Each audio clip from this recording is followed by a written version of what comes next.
US college football and basketball are two of the most fascinating sporting phenomenon on Earth. In something akin to soccer in Europe and South America and Aussie rules football in Australia, it's something that the United States has made entirely distinct from even other leagues in the US, such as the world-famous NFL and NBA. While it still shares many of the commercialized aspects of pro sports leagues in the nation, what's beautiful about college ball is that most places have a team in some shape or form.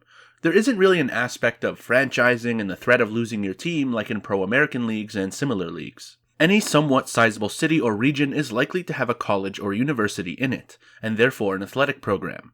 The divisional tier systems mean that even if your local school has teams that are low budget or lower skill level, they can still play just in D2 or D3. Or even separate leagues for smaller institutions. It's the closest thing Americans have to world soccer's interconnected promotion relegation systems. Now, sports in the United States tend to be rather separated from broader issues in the nation. The teams tend to be unifiers and/or distractions from the issues surrounding us, rather than as an outlet to vent about them like they have historically been in other regions. However, when you have so many schools all participating in the same system, deep-seated societal issues are going to seep in, no matter how much we try to block it out. For this video, I want to dive into some of the rivalries that have been infused with the heavy baggage of the American experience. Rivalries that can only exist in college ball. I won't discuss every single rivalry with a hint of politics, but I want to expand upon some of the more profound ones, and ones that have a different element aside from more simplistic things such as Democrat versus Republican, or stuff like that. Let's start with this one. History of war. Kansas Jayhawks and the Missouri Tigers. There are perhaps fewer contentious issues in the United States than the interpretation of the American Civil War and its meanings and motives. Its end ushered in an era of extreme American exceptionalism, expanded citizenship, and nationalism. There are fewer places this means more in than on the borders of Kansas and Missouri. Years before the official 1861 beginning of the Civil War, anti-slavery and pro-slavery guerrillas were spilling each other's blood across both states, in a conflict known as the Border Wars, or Bleeding Kansas. Kansas joined the Union in 1861, and a few months later, the Civil War began, with Missouri on the opposing Confederate side. The war eventually ended, but perhaps neither side of the border ever fully forgave each other. While the Confederate States had lost the war, sympathetic sentiment towards the fallen rebellion was still mostly acceptable in the majority of the South, and to an extent still is today. When athletic programs across the two states were founded, nasty Civil War sentiment spilled into the sports. The University of Kansas and the University of Missouri were like oil and water. It's said that war veterans from both sides occupied the sidelines in the early days of the rivalry. Former Kansas coach Don Famborough is believed to have refused treatment from a Missouri doctor at one point, while former Missouri coach Noam Stewart refused to have his team bus refilled in Kansas so as not to contribute to its economy. The two schools' alumni and fans were at each other's throats in 2007 with t-shirts depicting major figures from the border conflict of old, in particular William Quantrill and John Brown. And one can imagine the rivalry has been once again fueled by recent political and social developments in the United States and the ensuing culture war that people now partake in. In terms of on-field success, Missouri leads in wins in football and baseball, while Kansas leads in men's basketball. Religion. BYU Cougars versus Utah Utes. There's no state more synonymous with Mormonism than Utah. It constitutes a large part of the state's identity, and the majority of Utah residents identify with the religion. Brigham Young University and Utah University both have Mormons studying and staffed there, but there's one major difference. Their ownerships and funding vary greatly. Brigham Young University, or BYU for short, is based in the city of Provo and is owned entirely by the Church of Jesus Christ of the Latter-day Saints, the biggest and most influential Mormon church in the state. Utah University, based in Salt Lake City, is owned by the actual state of Utah and funded by them. So the modern state of Utah was relatively sparsely populated for most of its history. And when the Mormon denomination of Christianity was created, many other Christians rejected them and began campaigns of brutal persecution. Many Mormons traveled westwards and settled in modern Utah.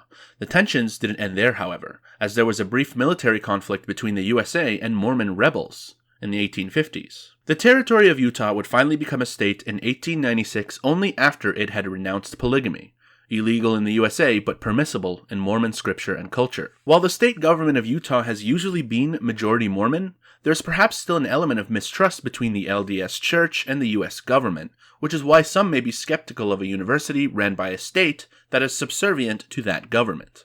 When you remember that over 60% of Utah is federally owned land as well, it might give some context to the animosity. Some may opt to stick with a school that is ran entirely by the LDS and cheer for the Cougars, while perhaps some Utah Mormons are more secularized in their thinking, leaning them towards the Utes.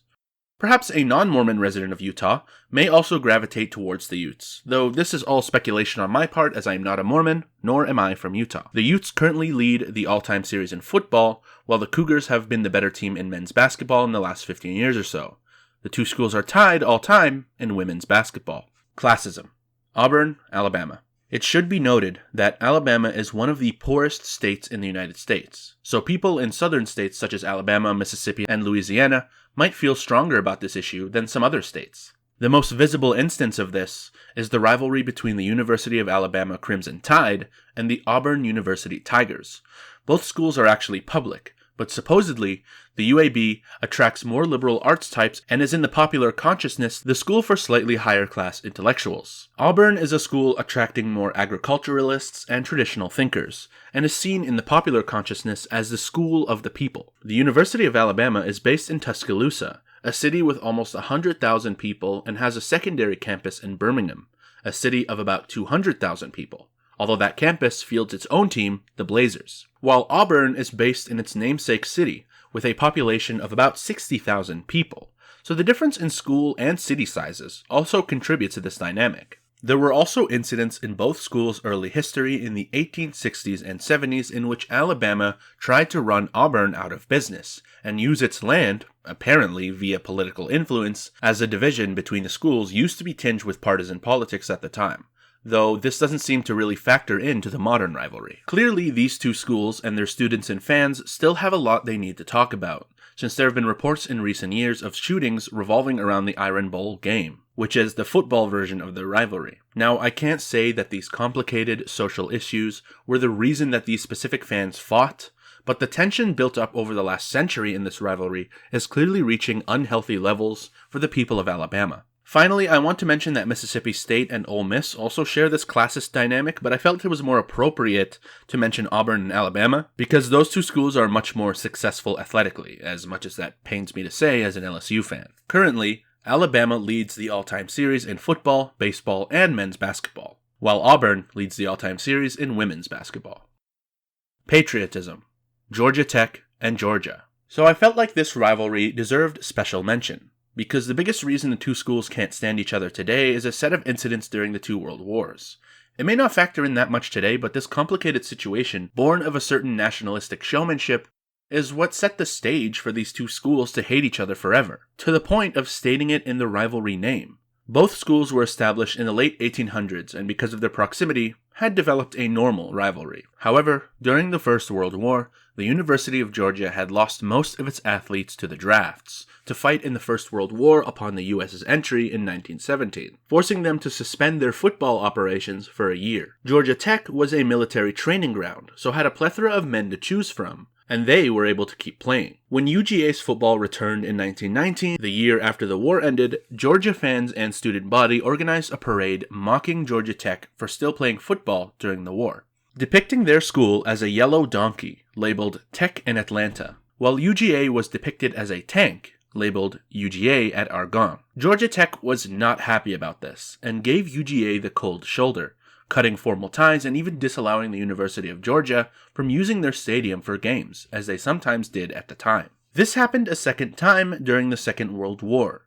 Drafts had cleaned both schools of members, but the U.S. Navy had established programs in both schools, but the difference was Navy cadets and recruits studying at Georgia Tech were also students at the university, and were thus able to play for the football team. Navy cadets and recruits at the University of Georgia were not considered part of the school, and couldn't be chosen to play football. Due to a lack of players with extensive football experience, neither team was any good during this period, but when the two teams met, the Georgia Tech Yellow Jackets were still better than the Georgia Bulldogs, because Tech at least had more healthy, fit men to choose from to put on their team. UGA did not have that luxury, so their pickings were even slimmer. These two wartime disputes were the lines in the sand that the schools drew that informed their rivalry in the ensuing decades. Patriotism and perhaps a hint of jealousy at Georgia Tech favoritism paved the way for one of the most intense rivalries in college football today. Georgia currently leads the all-time series in football and women's basketball, while Georgia Tech leads the all-time series in men's basketball. So those are the ones I could find with politics and societal issues at the core of the rivalry.